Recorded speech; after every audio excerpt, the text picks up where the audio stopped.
I know there are many, many difficult things in the world, but I had to get this off my chest.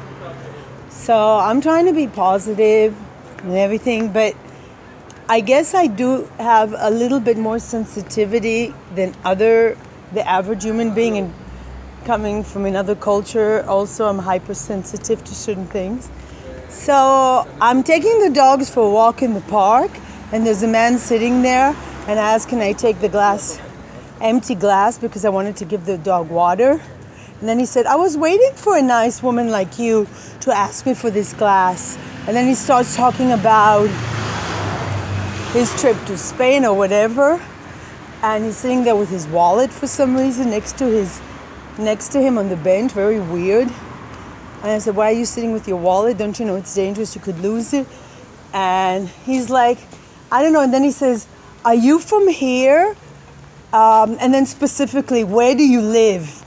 I mean, I'm not a little lost girl. Why in the world would a grown man ask a grown woman, where does she live? He doesn't even ask my name. Where do you live? And then I'm thinking, all of a sudden, I'm like, uh-oh, he's propositioning me. And then he's asking me, do you live alone? And I'm like, oh my God, this creepy creep is propositioning me. This small little white-haired little man is actually propositioning me. And I was like, yikes, that's disgusting. I mean, it just keeps happening to me. And in most unsuspecting ways, I just talk to somebody in a casual way, being like Americanized and having lived in Europe. You're waiting for a bus, or you're walking the dog, and it's called casual conversation, for God's sakes. But then this young guy at the kiosk told me recently that it looks like I'm picking up a guy when I'm friendly. So much for cultural misunderstandings. I think it's probably generational, because I think the young generation in Israel is very hip, very, very cool, and definitely not like that. But it was just so creepy asking me if I live alone, because I don't know, but maybe for another Israeli it doesn't sound so bad, but it sounds like a freak. It sounds like a pervert to me. When a person invades my privacy and actually inquires whether I live alone, it's a level of intimacy from a stranger that you didn't even know 5 seconds before. And it just seems to me that a lot of men, like around my age and older, see women my age and older as if we're like steaks or something. And talking about the Me Too movement, it's just these little things that are so infuriating. And it just set my balance is anyway like not that great, because I'm ill and I have like congested chest pains and I'm not feeling well. And then I just enjoy casual conversation. To actually have him speak to me like that, it was just so disgusting. It's like, where do you come from? Do you live alone? And I wanted to scream, and I felt so angry afterwards. And you know what? Screw those women with the Me Too and the guy opening the pants or whatever. This is just as invasive, because you just can't even have it's even worse. Because you can't even have a casual conversation without having it go to a proposition.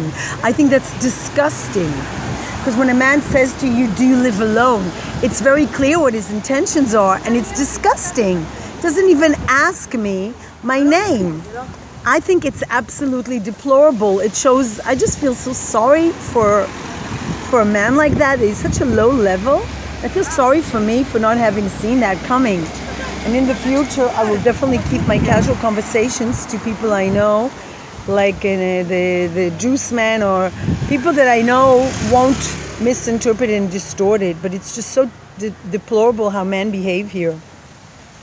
And I think it's one of the things that made growing up in Israel as a teenager so disgusting.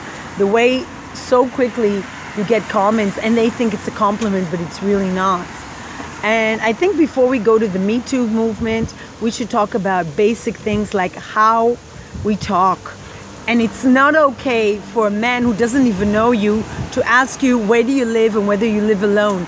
And the problem is it happens all too often, and it's not okay. It's disgusting. I mean, what goes through these disgusting men's brain? I mean, what am I? Like, I don't know, a prostitute just because I talk to someone? How low is that? Everything has, I'll tell you where it comes from. Everything has an intention. And when you talk to somebody, that must have a hidden intention as well. It just has to do with the Middle Eastern mentality of everything goes towards a goal. It's like the shuk mentality, the market mentality. Because in Europe or America, people talk because it's considered cultural culture. You speak to another human being. It's called part of communicating. But here, especially the men are absolutely disgusting. They're sexualized. They see women as sex objects. And I think it's deplorable. And the way also young girls dress at the coffee shops, I mean, it's not a coincidence they're all dressed like Hooters with these little tiny shorts. I mean, we must stop this somehow, but I'm not going to be the one to bring about change. I'm just going to have to leave at one point. Peace, light, and love.